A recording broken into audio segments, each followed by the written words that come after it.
Assalamualaikum warahmatullahi wabarakatuh. Saya Noval Rifki Afianto dari Manajemen 2015. Saya akan menjelaskan step 7, memilih taktik komunikasi. Memilih taktik komunikasi adalah elemen nyata dari rencana strategis. Taktik juga unsur-unsur dari rencana yang dapat membawa label harga yang lumayan. Sehingga perencanaan dan koordinasi sangat penting. Berbagai taktik komunikasi sangat luas dan terus berkembang karena kemajuan teknologi. Langkah ketujuh ini mengajarkan taktik yang bervariasi. Taktik ini harus dipertimbangkan dengan mengingat tujuan dan sasaran Anda dibentuk dalam hubungan satu sama lain, sesuai dengan selera organisasi dan publik, dan dipilih dengan pandangan terhadap kendala waktu dan anggaran. Selanjutnya ada kategori komunikasi konvensional. Media dan taktik media sering dibagi menjadi kategori berdasarkan fitur yang membedakan. Berikut adalah beberapa pasangan yang sering digunakan yang menggambarkan jenis media. Ada terkontrol versus tidak terkendali, internal versus eksternal, massa versus bertarget, populer versus perdagangan, publik versus non-publik, dan cetak versus elektronik, media cetak dan media elektronik. Selanjutnya ada kategori komunikasi strategis. Kategori komunikasi strategis itu dibagi menjadi 4. Pertama ada komunikasi interpersonal yang menawarkan kesempatan tatap muka untuk pribadi, keterlibatan, dan interaksi. Kedua ada media organisasi. Media organisasi diterbitkan atau diproduksi oleh organisasi yang mengontrol konten pesan serta waktu pengemasan dan distribusi. Ketiga ada media berita, memberikan peluang bagi presentasi organisasi yang kredibel, pesan nasional ke audiens yang benar. Keempat ada media iklan dan promosi, adalah media yang dikendalikan umumnya eksternal ke organisasi yang juga menawarkan akses ke audiens yang benar. Selanjutnya ada teknik komunikasi interpersonal. Saluran komunikasi interpersonal dapat melayani kebutuhan bisnis dan organisasi nirlaba.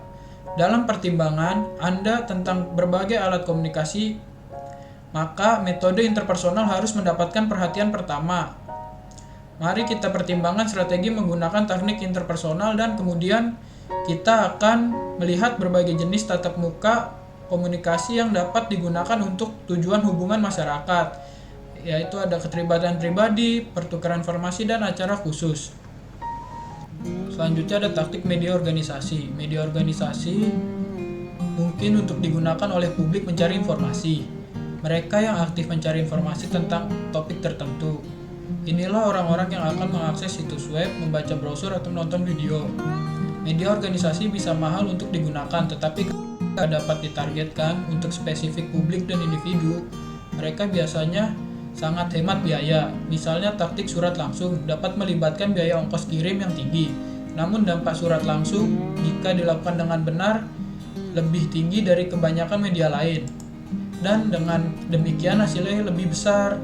Ingat bahwa media organisasi hanya satu set alat untuk hubungan masyarakat dan komunikasi pemasaran. Pertimbangkan dengan hati-hati, tapi selalu dengan tujuan menggabungkan mereka dengan jenis lain dari taktik komunikasi.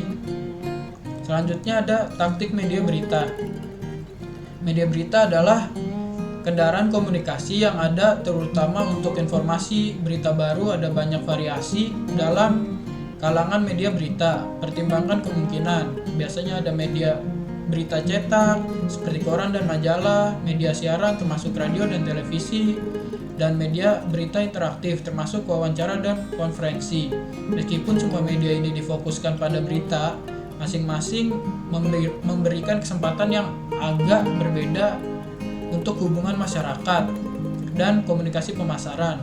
Selanjutnya itu ada periklanan dan taktik media promosi. Kategori terakhir dari taktik komunikasi melibatkan media yang terkait dengan iklan dan promosi. Daftar dalam kategori ini mencakup 4 bagian utama. Ada media cetak periklanan, media periklanan elektronik, media periklanan luar rumah, dan barang promosi. Dan yang terakhir ada mengemas taktik komunikasi. Berpikir kreatif, carilah yang paling sederhana dan paling banyak cara logis untuk menyajikan taktik yang tumbuh dari perencanaan. Nanti kita akan melihat beberapa saran untuk membantu Anda memulai, tetapi pertama mari kita mempertimbangkan pentingnya berpikir kreatif. Ketika Anda memutuskan bagaimana mengemas taktik Anda, cobalah untuk melompat di depan kerumunan dengan pendekatan inovatif untuk masalah atau peluang yang Anda hadapi. Terus ada menyatukan program. Ketika saatnya tiba untuk memulai menempatkan hubungan masyarakat atau program komunikasi pemasaran bersama-sama, pertama meninjau informasi yang dikumpulkan selama tahap penelitian dari program, mempertimbangkan kembali masalah dan meninjau informasi yang bersangkutan mengenai organisasi, lingkungan, dan persepsi tentang hal itu. Berikutnya memeriksa berbagai publik analisis Anda dari mereka. Sekian presentasi dari saya, bila ada kesalahan mohon dimaafkan. Wassalamualaikum warahmatullahi wabarakatuh.